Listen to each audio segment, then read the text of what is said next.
La démission de Hosni Moubarak en Égypte est suivie de celle de Zine El Abidine Ben Ali le 14 janvier 2011. Elles ouvrent la voie à de nombreuses opportunités, c'est le temps de la capitalisation politique des mécontentements.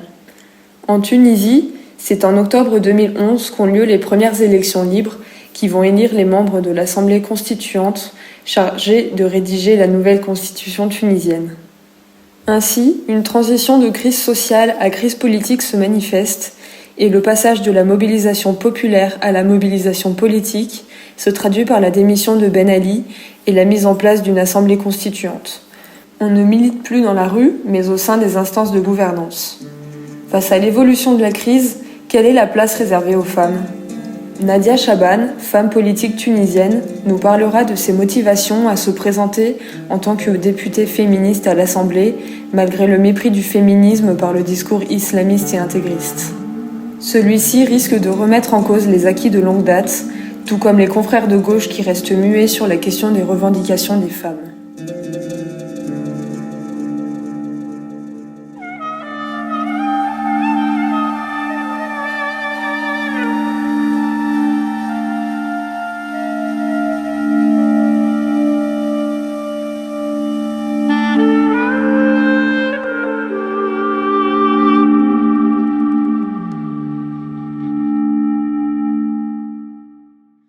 Moi, mon engagement par rapport à la Tunisie date d'avant le 14 janvier 2011. Je veux dire, j'étais militante déjà engagée dans le tissu associatif en France et dans les associations de l'immigration tunisienne, pas seulement sur le volet immigration, mais également sur l'appui et la défense des droits en Tunisie et l'appui des démocrates, des progressistes. Donc j'étais au fait et je suivais tout ce qui se passait en Tunisie et j'étais dans le comité de soutien qui s'était mis en place le 19 décembre d'ailleurs 2010 en soutien au premier démarrage, c'est-à-dire à Sidi Bouzid quand le mouvement s'est lancé. Il y avait eu déjà un collectif qui s'est mis en place en France, un peu à l'image de ce qui s'est fait en 2008 par rapport au bassin minier, un collectif de soutien, et j'y étais. Donc mon engagement date, j'appartiens à ce qu'on désigne par la gauche tunisienne qui était en exil et qui vivait en France, tout simplement. Mais j'étais aussi également engagée dans le mouvement féministe. Donc après le départ, quand Ben Ali est parti s'est sauvé le 14 janvier, il y a eu la mise en place d'une instance de transition pour mettre en place un peu les mécanismes de la transition. Et à ce moment-là, il y a eu un débat assez approfondi sur la question du code électoral qui allait être adopté. Et l'idée de mettre un code électoral paritaire s'est imposée. Et j'ai suivi les débats de très très près. J'étais assez inquiète de la tonalité d'un certain nombre d'acteurs de la société tunisienne, qui étaient également des gens que je pensais être plus progressistes et qui finalement se sont opposés à cette question de parité. Il y a eu aussi des manifestations qui ont eu lieu sur toute la première période, sur les 6 mois jusqu'en juin à peu près, où des féministes se sont fait insulter, des femmes qui ont été prises à partie. Il y a eu une manifestation en tout cas d'un discours, en tout cas haineux et misogyne, qui a émergé à la marge des manifs de femmes, par exemple sur le 8 mars ou sur d'autres manifs dès le 29 janvier d'ailleurs. Ça a été tout très rapide. Donc avec une montée du discours islamiste et des intégristes et Nahda qui commençait en tout cas à faire campagne. Et faire campagne, quand on fait campagne sur la question identitaire, la question des femmes elle est au centre du débat, puisque c'est une ligne de clivage finalement entre les islamistes et les démocrates. Et il se trouve que moi jusque-là, j'étais pas du tout dans l'optique de me présenter à des élections ni quoi que ce soit. Et jusqu'au mois de juin, j'étais pas du tout dans cette optique. J'étais on a mis en place, on avait une association de femmes sur Paris. On incitait les gens à aller s'inscrire sur les registres électoraux pour participer parce que la diaspora a le droit de participer aux élections et de voter pour les législatives et les présidentielles avec le nouveau code qui a été mis en place. Et on s'était battu pour que ça le soit, que ça puisse l'être. C'était pas gagné d'avance. Et donc, on était plutôt à mobiliser les femmes à aller s'inscrire sur les registres électoraux, à se présenter, à aller. Mais par contre, au fil du temps où je voyais émerger un discours comme ça anti-femme et conservateur, et je voyais la menace de l'arrivée au pouvoir des islamistes, où on voyait qu'ils allaient quand même y être. Peut-être pas gagner les élections, mais en tout cas y être. Et c'est là où j'ai décidé de me porter candidate et de présider et d'être tête d'une liste progressiste pour défendre les droits des femmes, notamment sachant que l'enjeu était quand même la rédaction de la Constitution, qui est quand même un enjeu majeur et quelque chose d'incontournable par la suite dans toutes les lois qui allaient émerger. L'instauration de l'égalité des droits est un fondamental en démocratie, et pour moi, et c'est vrai que j'avais pas forcément très confiance dans beaucoup de mes camarades ou de militants, y compris dans la gauche, à ce moment-là. Parce que je voyais bien qu'il y a eu des négociations de fait lors du vote de la loi électorale, et que ceux que je pensais acquis à la cause sont révélés loin d'être convaincus de la question, et que l'enjeu du pouvoir, finalement, les hommes se voient plutôt comme acteurs, et donc ils réfléchissent pas en termes de loi et d'acquis. Ils réfléchissent, est-ce que si on met en place la parité, ben moi je pourrais peut-être ne pas me présenter. Et donc, ils sont sur un rapport comme ça. Et je me suis rendu compte qu'à ce moment-là, que c'était peut-être, qu'il était peut-être pour moi fondamental aussi de basculer vers un engagement plus politique, un peu plus clair et d'aller au cœur de la bataille qui allait avoir lieu et de l'enjeu majeur qui est celui de la Constitution. Et c'est comme ça que je me suis retrouvée à présider cette liste et à gagner aux élections et à me retrouver par la suite à l'Assemblée nationale constituante, pas que pour défendre les femmes, mais pour défendre toutes mes idées progressistes de gauche, défendre une vision éclairée de la société, une vision égalitaire et de justice sociale également, puisque je suis de gauche, donc de toutes les manières. Comment se passe la campagne en tant que femme et pour les femmes? Avez-vous été confrontée à des difficultés? Moi, j'ai fait campagne en France, puisque c'est les Tunisiens en France qui ont voté. Donc déjà, les Tunisiens en France ont plus l'habitude de voter ou d'assister à des élections ou à de l'alternance au pouvoir, ou autre que les Tunisiens qui sont de l'intérieur. Donc c'est pas tout à fait... Mais par contre, on a été attaqué... Moi, j'ai été attaquée sur le programme. Sur la question de mon engagement, j'étais effectivement plutôt militante associative, mais j'étais dans une liste de coalition avec des partis politiques, donc je n'étais pas du tout dans l'anti-parti ni quoi que ce soit. Et aujourd'hui, je suis dans cette liste, cette coalition a évolué vers un parti et j'en fais partie. Donc je ne suis pas du tout réfractaire à l'adhésion, parce que c'est quand même des partis politiques qui sont au pouvoir et c'est avec des partis qu'on négocie et pas des individus. Donc la question de la campagne, c'est surtout au niveau des idées, un certain nombre de libertés, les débats sur les libertés et sur l'importance de défendre des libertés individuelles, par exemple.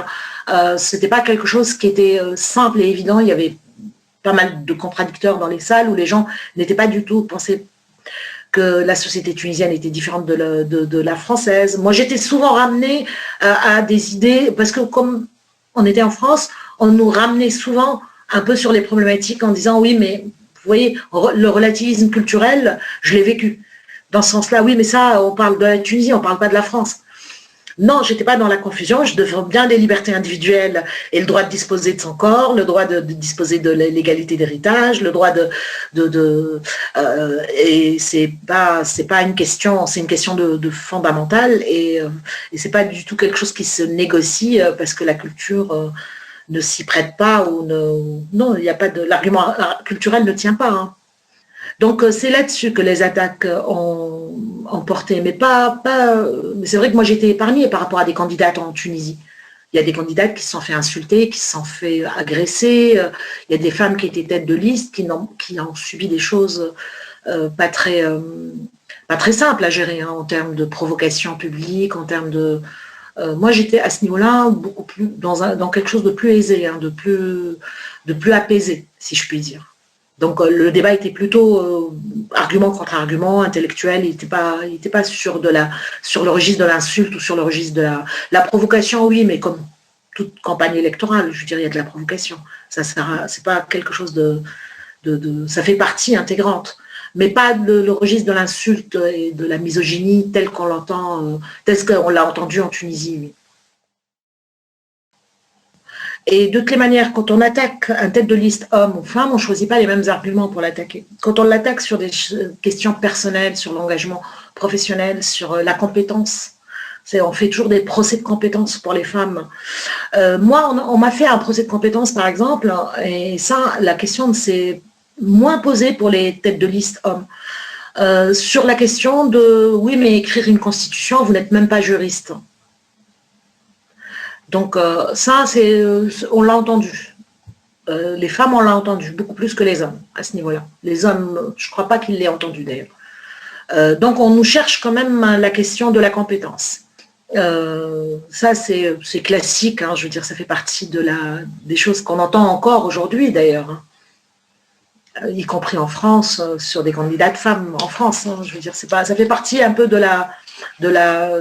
des arguments misogynes qui sont mis en avant par les personnes qui sont un peu dans le rejet de l'engagement des femmes en politique. Hein. Ces femmes en campagne ont-elles été attaquées pour leurs revendications ou pour leur genre ? Des femmes ont été attaquées sur leur physique, des femmes ont été attaquées sur leur situation familiale, des femmes ont été attaquées... voilà, donc c'est de l'intimidation parfois, quand la provocation, elle va au-delà de l'argument et elle est plutôt à vouloir vous déstabiliser, à vouloir vous humilier, à vouloir... oui, il y a certaines qui ont vraiment entendu des choses extrêmement violentes à ce niveau-là. Il y a eu des témoignages de quelques élus, de quelques femmes qui étaient sur des listes, qui n'ont pas été élues pour une partie, qui révèlent un peu l'étendue des dégâts dans certaines situations. Surtout dans les régions où il y avait peu de femmes dans l'espace public, moins de femmes dans l'espace public, surtout moins de femmes exposées déjà à des postes de responsabilité, donc la population qui était moins habituée. Ça a beaucoup évolué sur cette question-là en 10 ans aussi. Hein. Mais n'empêche que les violences verbales à l'encontre des femmes continuent à perdurer. Hein. Je veux dire, les remarques sur la robe qu'on a entendues à l'Assemblée en France, on les entend encore en Tunisie, hein, je veux dire, sur la tenue, sur le maintien, la posture. En prenant l'exemple de la doctrine non sécularisée des droits de l'homme, nous retrouvons une vision religieuse de l'égalité, qui n'est pas une égalité, mais une complémentarité proposée par les islamistes. Nous sommes face à une sorte de relativisme. La femme participe à la quête du pouvoir, mais elle ne gouverne toujours pas. Cette vision n'est pas uniquement islamiste. Depuis la nuit des temps, dans les sociétés patriarcales, la femme est plutôt considérée comme un élément qui complète le pouvoir détenu, et non pas comme une personne qui détient le pouvoir. La femme arabe est surtout associée à la douceur, à l'empathie, à l'écoute ou encore au compromis. Donc voilà comment je me suis trouvée à être...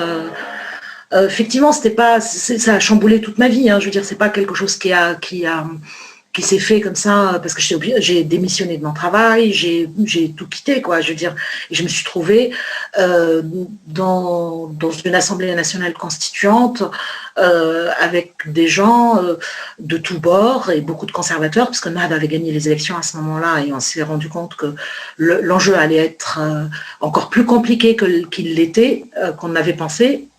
Scandale à l'Assemblée nationale française par rapport aux remarques misogynes de certains députés à l'encontre de leurs collègues de travail. Vous venez de dire à mon propos, pendant que je parlais de la parité, c'est qui cette nana? Je souhaite que ce soit bien inscrit. Vous avez gagné peut-être ce matin la palme du misogyne beauf de cette Assemblée. Espérance de vie en bonne santé notamment. Oh, ça suffit là. Mais qui c'est qui s'est fait ça? Enfin, arrêtez quoi. Je suis pas une poule, hein. C'est bon. Monsieur le Président, allez, écoutez, Mesdames et Messieurs les députés, mais surtout Messieurs, visiblement, si elle n'est pas là simplement pour les apparences, merci, et pour servir de pot de fleurs. Vous me permettrez, Madame la Ministre, de vous féliciter pour le choix de la couleur de votre tailleur. Le vert vous va effectivement à merveille. Et donc, c'est toute cette dimension-là de l'engagement qui a duré, l'Assemblée constituante a duré 3 années. Donc ça a été 3 années quasiment de lutte permanente, où on a tout vécu, tous les scénarios, et on s'est battu jusqu'à nous retirer de l'Assemblée constituante, de faire un sitting pendant quasiment plus de 3 mois, pour pouvoir, en tout cas, imposer l'égalité des droits et pouvoir imposer les droits fondamentaux dans la Constitution et pouvoir un peu aller à l'encontre de tout projet rétrograde, conservateur, qui nous amènerait en arrière plutôt. Le mouvement Ennahda, ou Renaissance, est le parti politique tunisien islamiste conservateur, représentant l'opposition pendant les années 80. Longtemps interdit mais légalisé à partir de 2011, celui-ci reprend les manifestations pendant la révolte. Un combat sur deux fronts en assemblée, contre les islamistes et avec ses camarades de gauche moins ouverts. Sur la question d'égalité, la question a été tranchée. Ceux qui ont été élus et qui se sont retrouvés dans le clan démocrate, même s'ils n'étaient pas convaincus de la parité, ils l'ont voté. C'est-à-dire que par la suite, l'enjeu était devenu islamiste et non islamiste. On était un peu sur quelque chose de beaucoup plus... C'était projet de société contre projet de société. Donc on était unis dans cette bataille par la suite. Mais c'est vrai que l'engagement personnel, mon engagement en tant que femme au départ, ça a été aussi pour pouvoir contribuer à cet enjeu majeur et parce que je n'avais pas confiance sur le moment. Quand j'entendais un certain nombre de discours, les gens... Je ne voyais pas une adhésion comme ça massive et naturelle du clan progressiste sur la question de la parité, par exemple. Sur la question de l'égalité, non plus, parce que je vois, moi j'ai fait campagne, par exemple, sur la question de l'égalité dans l'héritage, où la Tunisie n'applique pas l'égalité dans l'héritage à ce jour d'ailleurs. Hein. Et c'était une des questions qui était où la Tunisie est en retard par rapport aux droits des femmes. Et les partis il y avait un clivage réel dans la gauche elle-même. C'est-à-dire que nous,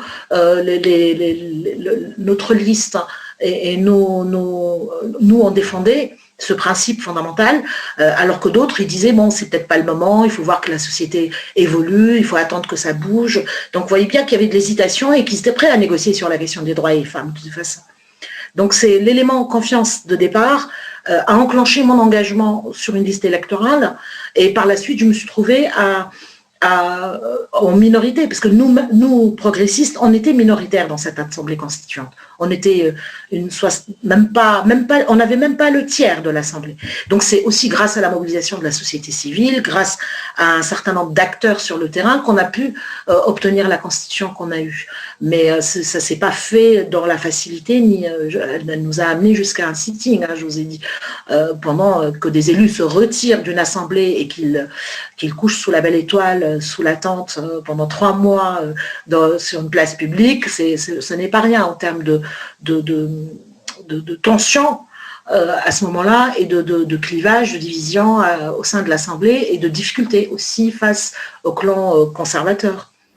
Alors que Nadia et ses pairs se battent dans l'Assemblée pour défendre leur vision d'une société idéale, la population civile porte encore haut et fort ses revendications.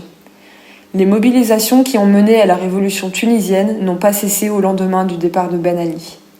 Et on travaillait avec eux en concertation, hein. C'est-à-dire que nous, quand on était en difficulté, comme on était minoritaire à l'Assemblée, on faisait appel aussi à eux, on s'appuyait sur cette société civile, on alertait. Parfois, les lanceurs d'alerte, c'était nous en fait.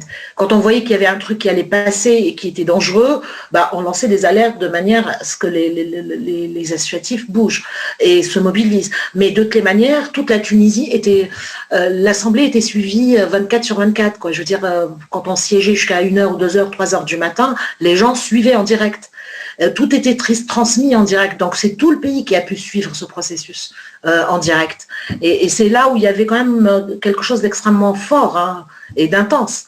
Parce que la participation a été massive. Hein. Je veux dire, même celui qui a fait que regarder de chez lui, il y a participé à sa manière. En réagissant, en abordant. D'ailleurs, il y a eu des avancées dans la société suite à cela, dans la manière d'appréhender un certain nombre de sujets. Il y a plein de tabous qui ont été levés. La question de la redevabilité, par exemple, des élus, la question de l'héritage. Aujourd'hui, la société tunisienne est divisée. Alors qu'il y a 10 ans, quand nous, on avait posé la question, on était diabolisés parce qu'on était contre l'islam, on a été traité de tous les noms. Aujourd'hui, c'est plus du tout un tabou, tout le monde peut en parler et on discute. Il y a eu des discussions sur la question de la peine de mort, qu'il n'y a jamais eu de débat sur ces questions-là en Tunisie. Il y a eu énormément de sujets sur les violences faites aux femmes, sur plus rien n'est tabou, quasiment. Plus rien n'est tabou. Et donc, les avancées dans la société ont eu lieu aussi pendant cette période, avec une prise de conscience sur un certain nombre de sujets, mais en même temps avec de l'adhésion à différents niveaux, hein, du passif au plus actif, hein, après. Mais il y a eu des millions de personnes qui sont descendues dans la rue et qui continuent d'ailleurs, hein, parce qu'il y a actuellement des mouvements sociaux assez forts et des jeunes qui sont dans la rue tous les jours depuis une semaine et qui rappellent que rien n'a été entrepris sur la question sociale et économique. On s'est occupé exclusivement des questions politiques jusque-là. Alors que la raison d'être du soulèvement au départ, c'était quand même ces questions sociales et économiques, qui ont été un peu délaissées et marginalisées.